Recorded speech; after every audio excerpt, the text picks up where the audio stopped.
কি খবর সবাই, চলে আসলাম একটা নতুন ভিডিও নিয়ে। আর এই ভিডিওটার মধ্যে কথা বলবো তানিয়া বৃষ্টি এবং মুশফিকার ফারহান অভিনীত নতুন নাটক যে পাখি ঘর বোঝে না। তো এই নাটকটা কিন্তু রিসেন্টলি রিলিজ হয়েছে এবং রিলিজ হওয়ার পথে কিন্তু বেশ সাড়া ফেলেছে, কারণ সেটা ভিউজ দেখলে কিন্তু তোমরা রীতিমতো বুঝতে পেরে যাবে। তো তানিয়া বৃষ্টি আর মুশফিকার ফারহানের এই নতুন নাটকটা কীরকম হলো সেটা নিয়ে তোমাদের সাথে কথা বলবো। তো ভিডিওটা কিন্তু অবশ্যই শেষ অবধি দেখবে, বাট তার আগে তোমরা যদি নতুন হয়ে থাকো চ্যানেলটা অবশ্যই সাবস্ক্রাইব করে দিও, যাতে এরকম রিয়াকশন রিভিউ সব কিছু আপডেট তোমরা চ্যানেলটার মধ্যে পেয়ে থাকবে, এবং নোটিফিকেশন বেলটা কিন্তু অবশ্যই অল করে দেবে, যাতে প্রত্যেকটা ভিডিও নোটিফিকেশন তোমরা পেয়ে থাকবে। তো এই নাটকে যে গল্পটা দেখানো হয়েছে সেই গল্পটা কিন্তু অলরেডি তোমরা একটা ফিল্মে দেখে নিয়েছো। সেটা যদি দেখে থাকো ওয়েল অ্যান্ড গুড, তাহলে তোমরা এই নাটকটা দেখলে বুঝতে পেরে যাবে। আর যদি না দেখে থাকো তাহলে হয়তো কনসেপ্টটা নতুন লাগবে না, বাট জিনিসটা কিন্তু দেখতে তোমাদের বেশ ভালো লাগবে। এবং এরকম কাহিনী বা এরকম ঘটনা কিন্তু হয়ে থাকে, এটা কিন্তু নতুন না। তো এখানে যেটা দেখাচ্ছে সেটা হচ্ছে যে মুশফিকার ফারহান তিনি বিদেশে চাকরি করেন, সেখানে তিনি কাজ করছেন, আর বাড়িতে তার সদ্য বিবাহিত বউ আছে যে তানিয়া বৃষ্টি ক্যারেক্টার প্লে করছে। তো থাকে স্বামী বিদেশে, বউ থাকে বাড়িতে, এবং বউয়ের এখানে চলছে একটা এক্সট্রা ম্যারিটাল অ্যাফেয়ার, যেটা কিন্তু স্বামী জানে না।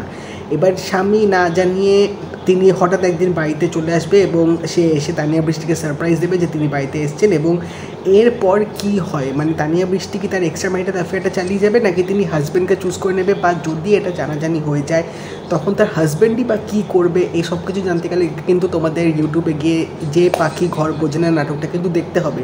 তো নাটকটা মোটামুটি কিন্তু ঠিকই লেগেছে, অতটাও খারাপ না। বাট নাটকটার মধ্যে পারফরমেন্সটা কিন্তু মেন বলতে হবে, স্পেশালি মুশফিকার ফারহানের লাস্টের যে অভিনয়টা, তিনি যখন লাস্টে ওই কনক্লুশনে যখন অ্যাক্টিংটা করবেন, এক কথায় কিন্তু অসাধারণ লেগেছে। বাট সেটাকে কিন্তু রীতিমতো ছাপিয়ে গেছে তানিয়া বৃষ্টির যে ক্লাইম্যাক্সে যে অভিনয়টা, একদম এন্ডিংয়ে তার যে পারফরমেন্সটা তিনি দিয়েছেন না, সেটা এক কথায় তুখর, সেটা এক কথায় জাস্ট অসাধারণ। বাট কিছু করার নেই, তার ক্যারেক্টারটা এরকমই দেখিয়েছে, তিনি দুদিকেই পা দিয়ে দুটোকেই ব্যালেন্স রাখার চেষ্টা করছিলেন, বাট আলটিমেটলি হচ্ছিল না। বাট তিনি হাজব্যান্ডের ভালোবাসা বোঝেনি, ক্ষণিক দিনের একজনের প্রেমে পড়েও যে ধোঁকা খাওয়া যায়, মানুষ যে চেনা যায় না, সেটা বোঝা উচিত ছিল, যেটা তিনি বুঝতে পারেননি। তো এবার যেটা ব্যাপার হচ্ছে, আমি যে ভিডিও শুরুতে বললাম যে কোন ফিল্মে এরকম একটা কনসেপ্ট দেখানো হয়েছে, তো তোমরা যদি আফরান নিশোর সুরঙ্গ মুভিটা দেখে থাকো, সেখানেও কিন্তু অলমোস্ট এরকমই সেম একটা গল্প দেখানো হয়েছিল, যদিও বা ওখানে রিভেঞ্জের ব্যাপার ছিল, এখানে অত দূর যায়নি। বাট ওই প্লট কিন্তু সেম, যে স্বামী বিদেশে যাচ্ছে চাকরি করতে টাকা পয়সা কামানোর জন্য, বউ